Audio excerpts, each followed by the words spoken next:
E aí, beleza? Lendo a palavra bíblica do livro de Eclesiastes, leremos o 9º capítulo.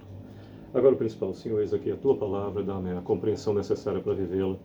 Que eu, minha esposa, toda a minha família, possa ser instrumento do Senhor, para que de um modo direto ou indireto a tua palavra chegue a mais pessoas, se for assim a sua vontade suprema, Senhor. Desde já te agradeço essa oportunidade e a tua presença em nossa vida. Em nome do teu Filho unigênito, Senhor e Salvador nosso. Bem, no 9º capítulo nós temos 18 versículos e diz assim, do versículo 1 em diante: Deveras me apliquei a todas essas coisas para claramente entender tudo isso, que os justos e os sábios e os seus feitos estão nas mãos de Deus. E se é amor ou se é ódio que está à sua espera, não o sabe o homem. Tudo lhe está oculto no futuro. Tudo sucede igualmente a todos. O mesmo sucede ao justo e ao perverso, ao bom, ao puro e ao impuro, tanto ao que sacrifica como ao que não sacrifica, ao bom como ao pecado, ao bom como o pecador, ao que jura como ao que teme o juramento. Repetindo o segundo versículo do capítulo 9 do livro de Eclesiastes. Tudo sucede igualmente a todos. O mesmo sucede ao justo e ao perverso, ao bom, ao puro e ao impuro, tanto ao que sacrifica como ao que não sacrifica, ao bom como ao pecador, ao que jura como ao que teme o juramento. Esse é o mal que há em tudo quanto se faz debaixo do sol. A todos sucede o mesmo. Também o coração dos homens está cheio de maldade. Nele há desvários enquanto vivem, depois rumo aos mortos. Para aquele que está entre os vivos, há esperança, porque mais vale um cão vivo do que um leão morto. 5º versículo nos diz: Porque os vivos sabem que hão de morrer, mas os mortos não sabem coisa nenhuma, nem tampouco terão eles recompensa, porque a sua memória jaz no esquecimento.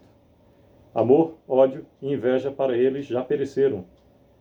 Para sempre não têm eles parte em coisa alguma do que se faz debaixo do sol. Vai, pois, come com alegria o teu pão e bebe gostosamente o teu vinho, pois Deus já de antemão se agrada das tuas obras. Em todo tempo sejam alvas as tuas vestes, jamais falte o óleo sobre a tua cabeça. Goza a vida com a mulher que amas, todos os dias de tua vida fugaz, os quais Deus te deu debaixo do sol, porque essa é a tua porção nessa vida pelo trabalho com que te afadigaste debaixo do sol. 10º versículo nos diz: Tudo quanto te vier a mão para fazer, faze-o conforme as tuas forças, porque no além, para onde tu vais, não há obra, nem projetos, nem conhecimento, nem sabedoria alguma. Vi ainda debaixo do sol que não é dos ligeiros o prêmio, nem dos valentes a vitória, nem tampouco dos sábios o pão, nem ainda dos prudentes a riqueza, nem dos inteligentes o favor. Porém, tudo depende do tempo e do acaso, pois o homem não sabe a sua hora. Como os peixes que se apanham com a rede traiçoeira e como os passarinhos que se prendem com laço, assim se enredam também os filhos dos homens no tempo da calamidade, quando cai de repente sobre eles. 13º versículo do 9º capítulo do livro de Eclesiastes nos diz: Também vi este exemplo de sabedoria debaixo do sol que foi para mim grande. Houve uma pequena cidade em que havia poucos homens. Veio contra ela um grande rei, sitiou-a e levou contra ela grandes baluartes. Entrou-se nela um homem pobre, porém sábio, que a livrou pela sua sabedoria, contudo ninguém se lembrou mais daquele pobre. 15º versículo, repetindo o 15º versículo, que nos diz: Encontrou-se nela um homem pobre, porém sábio, que a livrou pela sua sabedoria. Contudo, ninguém se lembrou mais daquele homem. Então disse eu: melhor é a sabedoria do que a força, ainda que a sabedoria do pobre é desprezada e as suas palavras não são ouvidas. 17º versículo nos diz: As palavras dos sábios ouvidas em silêncio valem mais do que os gritos de quem governa entre tolos. Repetindo o 17º versículo do capítulo 9 do livro de Eclesiastes, que diz: As palavras dos sábios ouvidas em silêncio valem mais do que os gritos de quem governa entre tolos. 18º e último versículo do capítulo 9 do livro de Eclesiastes nos diz: melhor é a sabedoria do que as armas de guerra, mas um só pecador destrói muitas coisas boas.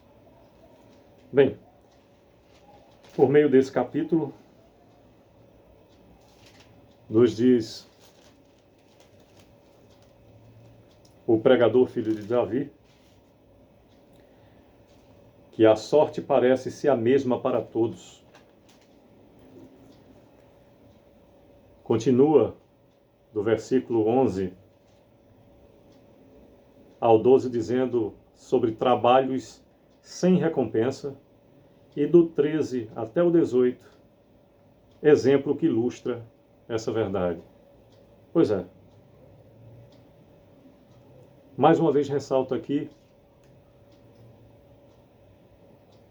Salomão acerca do que seria a sabedoria, o quanto ela é útil e o quanto é desprezada diante dos homens. Se essa sabedoria vem daquele que é desprovido de posses. Pois bem, fica nas entrelinhas claro aqui que independente da sabedoria pertencer àquele que é cheio de posses, de riqueza, de pecúnio, rico e pobre, sábio e tolo, todos vão para o mesmo lugar. Todos, do ponto de vista humano, nascem, crescem, vivem por um pouco e ao pó retornam. E façamos então uso das palavras com sabedoria para a nossa própria vida e possamos aproveitar quando diante de um sábio puder absorvê-las. Porque como nos diz o versículo 16 e o 17, então disse eu, melhor é a sabedoria do que a força, ainda que a sabedoria do pobre é desprezada e as suas palavras não são ouvidas. 17. As palavras dos sábios ouvidas em silêncio valem mais do que os gritos de quem governa entre tolos. Trazendo para uma realidade nossa, já percebeu que diante de uma discussão, aquele que se altera e grita, normalmente é quem está errado? Pois é, quando efetivamente faltam argumentos, quando não existe o conhecimento ou a sabedoria, quando normalmente, na parte das vezes, nas discussões, a verdade não está debaixo do seu braço, normalmente, do seu ou meu braço, quando nos falta a razão, apelamos para a força. Força física, força da ignorância, a tolice. Parece que falar muito e falar rápido e falar alto vai fazer alguma diferença. Quando a sabedoria, às vezes aplicada naquele que tem razão, fica trancada, absorvida pela paz do seu próprio silêncio, que entrega ao tolo as vertentes dos seus gritos, que aterrorizam principalmente a ele mesmo. Pois quando falta o argumento, só sobra a ignorância. Possamos mais e mais buscar beber nas fontes da sabedoria divina, desenvolver o conhecimento que nos permite o desvendar da palavra do Senhor, aquilo que Ele revelou, aplicar na nossa vida, viver conforme o seu propósito, em meio ao mover do Senhor nas nossas vidas e exclusivamente do seu favor, amor e poder. É o que desejo, em nome do seu Filho unigênito, sucesso.